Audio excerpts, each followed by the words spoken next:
जय हिंद दोस्तों, देव online education में आप सभी का स्वागत है। और आज हम जो एकलव्य मॉडल रेजिडेंशियल स्कूल के जो हॉस्टल वार्डन की भर्ती में जो एडमिनिस्ट्रेटिव एप्टीट्यूड यानी जो 30 नंबर का पार्ट है, तो उसके चैप्टर वन यानी जो बड़ी संख्या में छात्रों को संभालना, तो उसके हमने जो पार्ट 1 के अंदर 20 इंपॉर्टेंट क्वेश्चन पहले कर चुके हैं। तो आज हम उसी चैप्टर के पार्ट 2 में आपके लिए 20 इंपॉर्टेंट क्वेश्चन लेके आए हैं। तो और आपको इस प्रकार इन सभी की पीडीएफ हमारे जो टेलीग्राम चैनल देव ऑनलाइन एजुकेशन पर आपको मिल जाएगी, तो वहाँ पर जाके आप उसे फॉलो कर सकते हैं। तो आज का पहला क्वेश्चन स्टार्ट करते हैं। पहला क्वेश्चन है, भारत सरकार के जनजातीय मामलों के मंत्रालयों ने किस भारतीय संविधान के किस अनुच्छेद के तहत आवंटित अनुदान से राज्य एवं केंद्र शासित प्रदेशों में एकलव्य मॉडल आवासीय विद्यालय की स्थापना की मंजूरी दी है?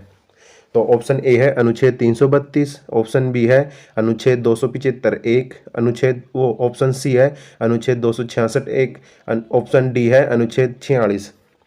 तो इसका उत्तर हो जाएगा ऑप्शन बी, अनुच्छेद 275 एक।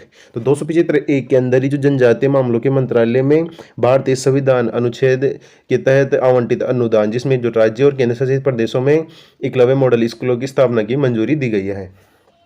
तो इसका उत्तर हो जाएगा 275 अगला क्वेश्चन लेते हैं।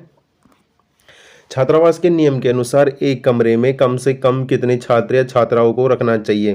तो ऑप्शन ए है 10 से 15, ऑप्शन बी है 15 से 20, ऑप्शन सी है 20 से 25, ऑप्शन डी है 4 से 8। तो इसका उत्तर हो जाएगा ऑप्शन डी, 4 से 8 स्टूडेंट एक कमरे में रखना चाहिए। तो अब इसके हम जो एक्स्ट्रा फैक्ट्स में हम पढ़ लेते हैं। तो छात्रावास के नियम के अनुसार एक कमरे में कम से कम 4 से 8 छात्र छात्राओं को रखना चाहिए, जिससे रूम में रहने वाले छात्र छात्राओं को सोने और साफ सफाई में कोई समस्या नहीं आएगी, और समूह बनाकर सप्ताह में एक एक दिन सफाई करने की जिम्मेदारी दे दिया जाएगा। तो अब हम अगला क्वेश्चन लेते हैं। क्वेश्चन थर्ड है, 50 छात्रों वाले छात्रावास में कितने क्षेत्रफल का पुस्तकालय अनिवार्य है? तो ऑप्शन ए है 250 स्क्वायर फीट, ऑप्शन बी है 500 स्क्वायर फीट, ऑप्शन सी है 300 स्क्वायर फीट, और ऑप्शन डी है 600 स्क्वायर फीट। तो इसका उत्तर हो जाएगा ऑप्शन बी, यानी ऑप्शन बी है 500 स्क्वायर फीट। मतलब 50 छात्रों वाले छात्रावास के अंदर लगभग 500 स्क्वायर फीट का पुस्तकालय होना अनिवार्य है। तब इसके एक्स्ट्रा फैक्ट में भी यही लिखा हुआ है कि छात्रावास में छात्रों के बौद्धिक व मानसिक विकास के लिए पुस्तकालय आवश्यक है, और 50 छात्रों वाले छात्रावास में कम से कम 500 स्क्वायर फीट क्षेत्र वाला पुस्तकालय अनिवार्य है। अगला क्वेश्चन लेते हैं।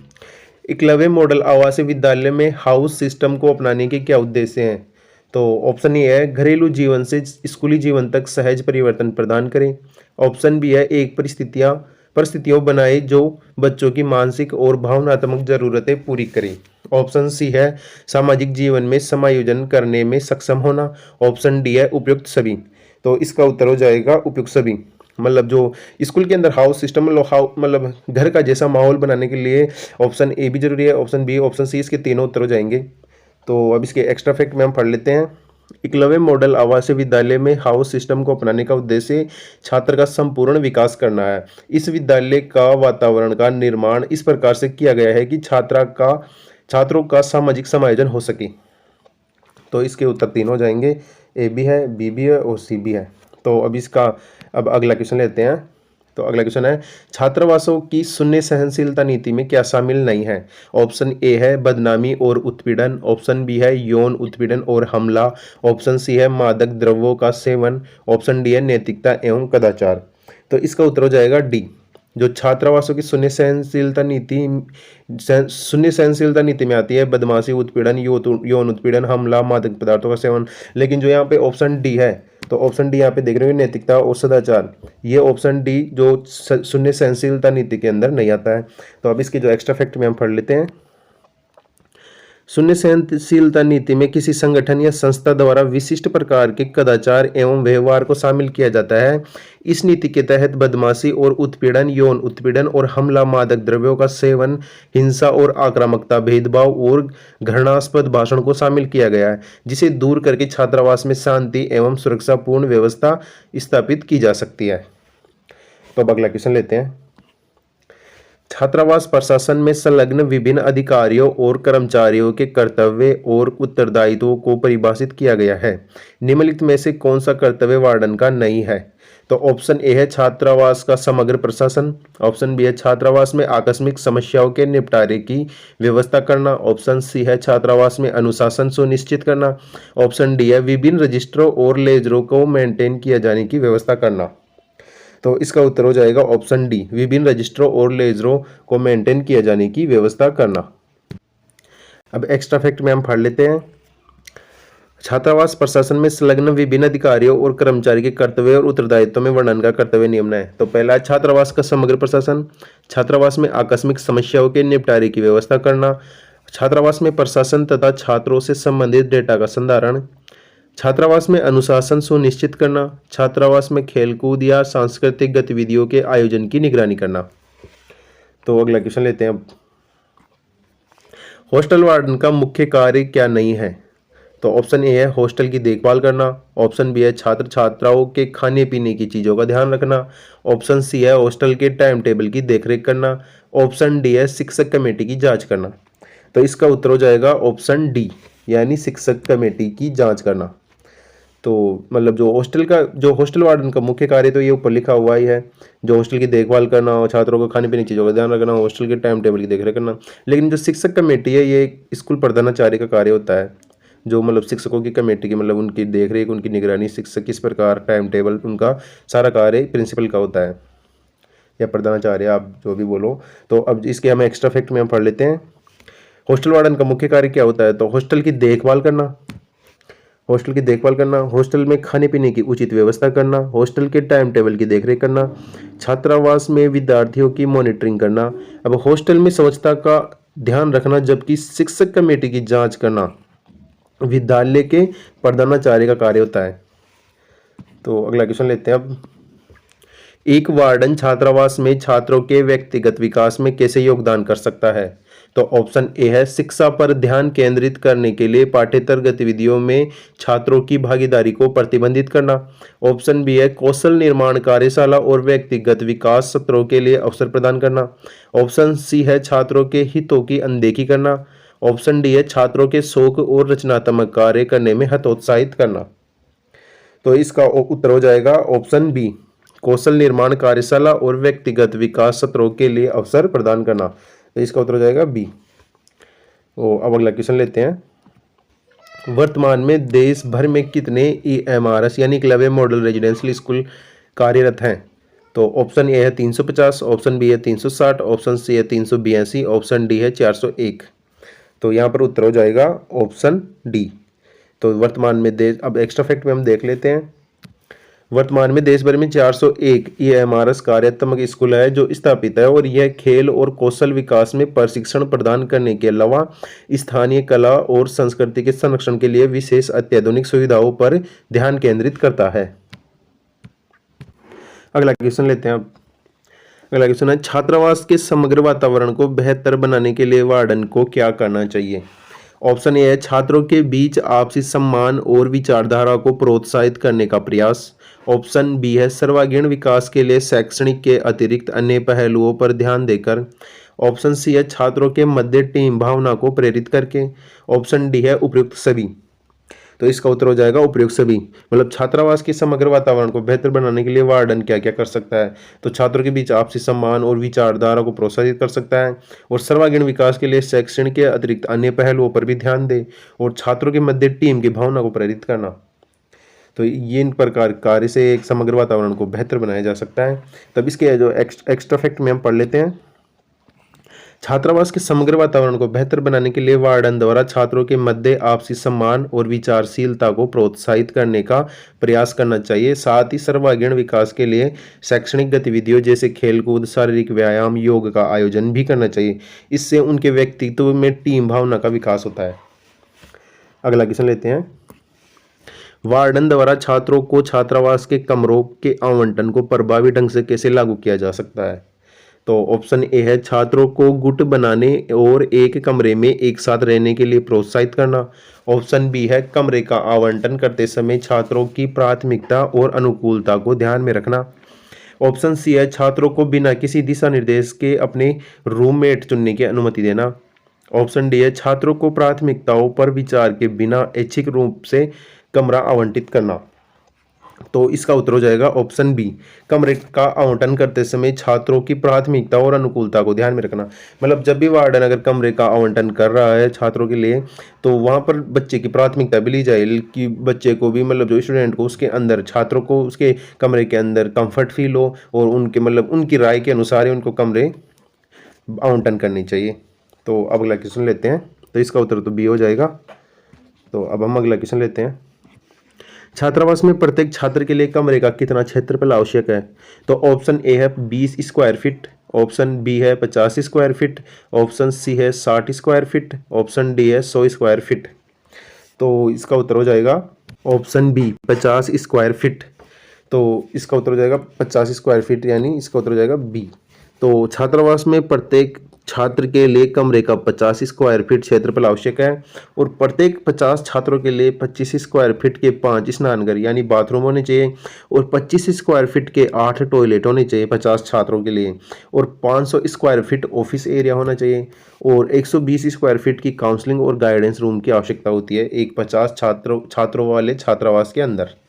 अब हम अगला क्वेश्चन लेते हैं। हॉस्टल की ड्रेस कोड नीति का उल्लंघन करने वाले छात्रों को वार्डन कैसे संभाल सकता है? ऑप्शन ए है चेतावनी जारी करे और ड्रेस कोड के महत्व पर चर्चा करे, ऑप्शन बी है छात्रों को बिना किसी चेतावनी के तुरंत निष्कासित करना, ऑप्शन सी है छात्रों को उनकी पोशाक के लिए सार्वजनिक रूप से शर्मिंदा करना, ऑप्शन डी है ड्रेस कोड के उल्लंघन को नजरअंदाज करना। तो इसका उत्तर हो जाएगा ऑप्शन ए चेतावनी जारी करे और ड्रेस कोड के महत्व पर चर्चा करे। मतलब जो कोई भी हॉस्टल के अंदर कोई छात्र अगर ड्रेस कोड नीति का उल्लंघन करे तो उसको मतलब चेतावनी देना है एक बार तो, या फिर चेतावनी के बाद में उसको ड्रेस मतलब जो ड्रेस कोड के महत्व के बारे में चर्चा करना है उससे, ताकि उसे ड्रेस कोड का महत्व समझ में आ सके। तो अब अगला क्वेश्चन लेते हैं। एक छात्रावास वार्डन यह कैसे सुनिश्चित कर सकता है कि छात्रावास परिसर विकलांग छात्रों के लिए सुलभ है? तो इसके ऑप्शन ए है विकलांग छात्रों की पहुंच संबंधी आवश्यकताओं की उपेक्षा करना, ऑप्शन बी है नियमित ऑडिट करना और पहुंच के लिए आवश्यक संशोधन करना, ऑप्शन सी है विकलांग छात्रों को छात्रावास में रहने से बाहर करना, ऑप्शन डी है विकलांग छात्रों के लिए कोई भी आवास बनाने से इनकार करना। तो इसका उत्तर हो जाएगा ऑप्शन बी नियमित ऑडिट करना और पहुंच के लिए आवश्यक संशोधन करना। तो एक्स्ट्रा फैक्ट में पढ़ लेते हैं। एक छात्रावास वार्डन द्वारा नियमित ऑडिट करके और पहुंच के लिए आवश्यक संशोधन करके यह सुनिश्चित किया जा सकता है कि छात्रावास परिसर विकलांग छात्रों के लिए सुलभ है, और ऐसी सूचनाओं को समाचार पत्रों के माध्यम से भी प्रचारित किया जा सकता है। मतलब वार्डन के द्वारा यह प्रचारित किया जा सकता है कि जो अपना छात्रावास है वह विकलांग छात्रों के लिए भी मतलब सुविधाजनक है। तो अगला क्वेश्चन लेते हैं अब। वार्डन को छात्रों के लिए कब सुलभ होना चाहिए?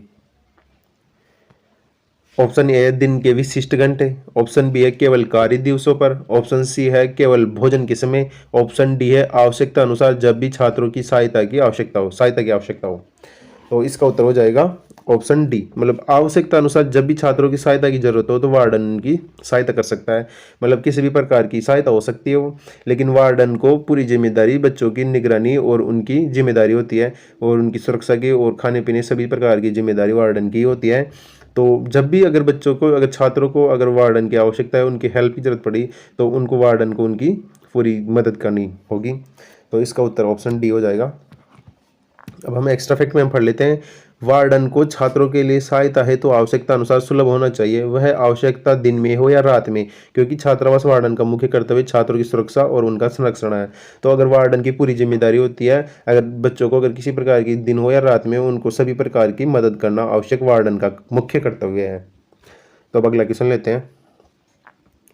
वार्डन यह किस आधार पर सुनिश्चित कर सकता है कि छात्रावास के निवासियों को छात्रावास के नियमों और नीतियों की जानकारी है? तो ऑप्शन ए है नियमों को प्रदर्शित करना, ऑप्शन बी है कुछ छात्रों के साथ चुनिंदा नियमों को साझा करना, ऑप्शन सी है नियमों को गुप्त रखना और उन्हें तोड़ने पर छात्रों को दंडित करना, ऑप्शन डी है छात्रों के साथ नियमों पर चर्चा करने के लिए नियमित बैठकें आयोजित करना। तो इसका उत्तर हो जाएगा ऑप्शन डी, छात्रों के साथ नियमों पर चर्चा करने के लिए नियमित बैठकें आयोजित करना। मतलब नियमित बैठकें जारी करोगे तभी बच्चों मतलब वार्डन यह सुनिश्चित कर सकता है कि छात्रावास के निवासियों को छात्रावास के नियमों और नीतियों की पूरी जानकारी है। क्योंकि अगर वो बच्चों के साथ में मीटिंग और बैठ के नहीं करेगा और नियमों के बारे में उनसे चर्चा नहीं करेगा तो उसको बच्चों को किस प्रकार जानकारी मिल पाएगी नियमों की। तो इसका उत्तर हो जाएगा ऑप्शन डी। अब हम एक्स्ट्रा फैक्ट में हम पढ़ लेते हैं। वार्डन छात्रों के साथ छात्रावास के नियमों तथा कानून पर चर्चा करके तथा नियमित बैठ के आयोजित करके यह सुनिश्चित कर सकता है कि छात्रावास के निवासियों को नियमों और नीतियों की पूरी जानकारी है। अगला क्वेश्चन लेते हैं अब। एक छात्र दूसरी जाति का है इसलिए दोस्ती मत करो, आप इसे क्या कहेंगे? ऑप्शन ए है सामाजिक कारण, ऑप्शन बी है मनोविज्ञान कारण, ऑप्शन सी है ए और बी दोनों, ऑप्शन डी उपयुक्त में से कोई नहीं। तो इसका उत्तर हो जाएगा ऑप्शन बी मनोविज्ञान कारण। मतलब एक छात्र दूसरी जाति का है और उससे दोस्ती मत करो तो ये एक मनोवैज्ञानिक कारण हो गया, मतलब मनोवैज्ञानिक विचार हो गया ये। तो अब इसकी जो एक्स्ट्रा फैक्ट में हम पढ़ लेते हैं।